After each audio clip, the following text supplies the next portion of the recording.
Welcome back, friends. Today we're hanging out in the reloading room on a rainy Saturday here in mid-May in 2021. We're just coming out of the pandemic, and hopefully we're coming out of the ammo shortage. I'm starting to see some box ammo show up a little bit at the big box stores, and they're charging reasonable prices, but there's still those guys out there that are gouging the hell out of people, and I encourage you not to buy from those guys. I hope they end up choking on that ammo. But what we have today is a little bit of a fact-finding / confirm my theory video, and it concerns some of my reloading here. Now, powder hasn't been too hard to get a hold of. You can find that from time to time. My supplier of bullets, Blue Bullets, my favorite, they're starting to ship out some of those back orders with some regularity, which is great, and I understand the other manufacturers are starting to get stuff out there. Brass is still available, and of course you can get it like I do out on the range. What you can't find are these little puppies here. Everybody knows what I'm talking about is these primers. These things are more scarce than finding Hillary Clinton giving Fox News an interview. But I'm getting pretty nervous because I'm down to my last few hundred. So every one is pretty precious to me, which leads me to our little situation here. I was shooting a match a few weeks ago, and we're down to the last few stages, so my container is starting to get fewer and fewer rounds in it.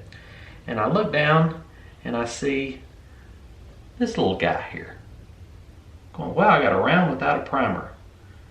That's kind of crazy because I case gauge every single round just like that.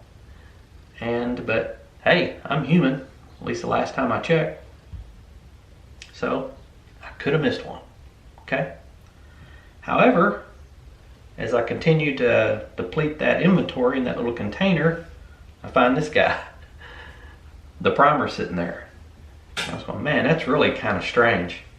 But I didn't think too much about it until it happened again, and actually it happened twice in the same day.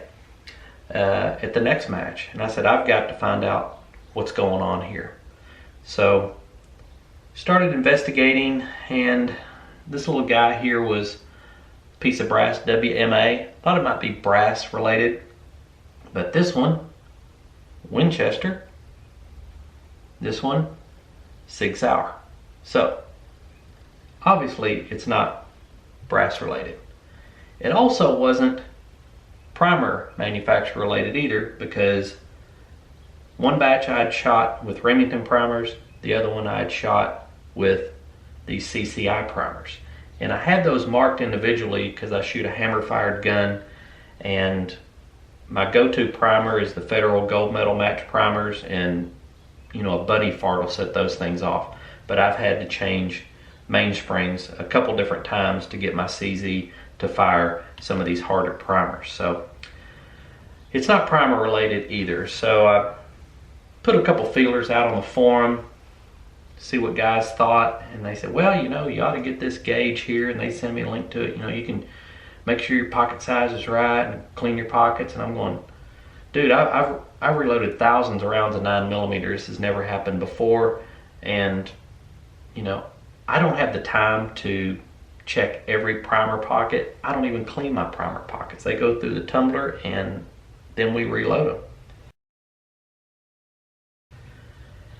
So I was visiting with one of my friends that I shoot with pretty much in every match, and he says, you know, when we go shoot these matches up north, they shoot USPSA up there the next day.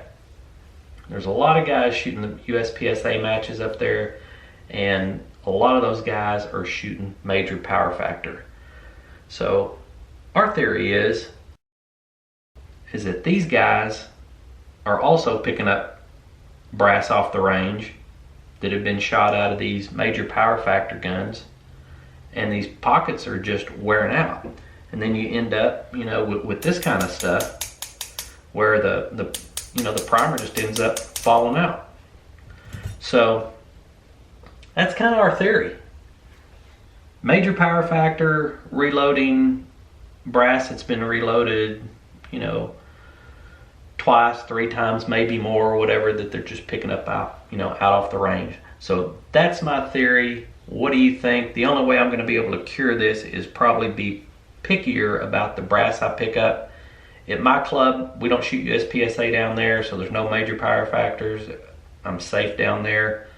When I go to, Thursday or Friday practice at the indoor range before a match, that brass is going to be fine because it is almost 100%,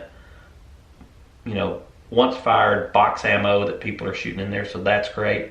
I may just have to quit shooting or quit collecting brass at that one particular place. So how does my theory sound to you?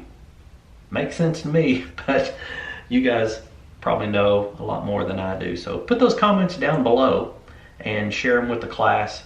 Let me know if I'm on point or not. So until next time, you guys be safe. Keep that gun pointed in a safe direction, and we'll see you out on the range. Adios.